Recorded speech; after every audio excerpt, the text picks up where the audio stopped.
વડાપ્રધાનના પ્રવાસ માટે ડભોઈથી ફરતીકોઈ રોડના ખાડા પર મૂકેલા પતરા કાર્યક્રમ પૂર્ણ થતાં જ ગાયબ, ફરી અકસ્માતનો ભય। દેશના વડાપ્રધાન નરેન્દ્રભાઈ મોદીએ ગત 31 ઓક્ટોબરે સ્ટેચ્યુ ઓફ યુનિટી ખાતે સરદાર વલ્લભભાઈ પટેલની જન્મજયંતિ નિમિત્તેની ઉજવણીમાં હાજરી આપી હતી। આ ભવ્ય કાર્યક્રમ માટે દેશભરમાંથી વીઆઈપીઓ આવવાના હોવાથી ડભોઈથી ફરતીકોઈ સુધીના રોડના અધૂરા કામ અને મોટા ખાડાઓ તાત્કાલિક ઢાંકવા માટે તેના પર ધાતુના પતરા મૂકવામાં આવ્યા હતા। વડાપ્રધાન અને અન્ય વીઆઈપીઓ સહી સલામત પસાર થઈ શકે તે માટે ખાડા ઉપર પતરા મૂકવામાં આવ્યા હતા, જેથી કોઈ અકસ્માત ન થાય। જોકે આ સુવિધા માત્ર વીઆઈપીની અવરજવર પૂરતી જ સીમિત હતી।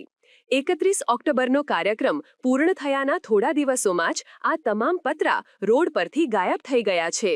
આ પતરા કોઈ ચોરી ગયું છે કે પછી માર્ગ અને મકાન વિભાગના અધિકારીઓએ જ તેને કઢાવી લીધા છે, તે એક મોટો પ્રશ્ન છે। પતરા હટાવી લેવાતા ફરીથી રોડ પર મોટા ખાડાઓ ખુલ્લા પડી ગયા છે। આ મુખ્ય રસ્તો હોવાથી અકસ્માત થવાની ભયંકર શક્યતા છે। તંત્રને જાણે પ્રજાની કોઈ જ પડી ન હોય તેવું લાગી રહ્યું છે। શું અધિકારીઓ માત્ર વીઆઈપીઓ માટે જ જવાબદાર છે? આમ પ્રજાની સુરક્ષાની જવાબદારી કોની? જો આ ખાડાઓને કારણે કોઈ મોટો અકસ્માત થાય તો તેની જવાબદારી કોણ લેશે? સ્થાનિક નાગરિકોની માંગ છે કે આરએનબી વિભાગ તાત્કાલિક ધોરણે આ અધૂરા રોડનું કામ પૂર્ણ કરે અને જોખમી ખાડાઓ કાયમી ધોરણે પૂરીને આમ પ્રજાની અવરજવરને સુરક્ષિત બનાવે।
સમાચારની અવનવી અપડેટ જોતા રહો નિખરતા ગુજરાત ન્યૂઝ સાથે। નિખરતા ગુજરાત ન્યૂઝને લાઇક, શેર, સબસ્ક્રાઇબ કરો અને બેલ આઇકન દબાવીને સમાચારની ઝડપી માહિતી મેળવો।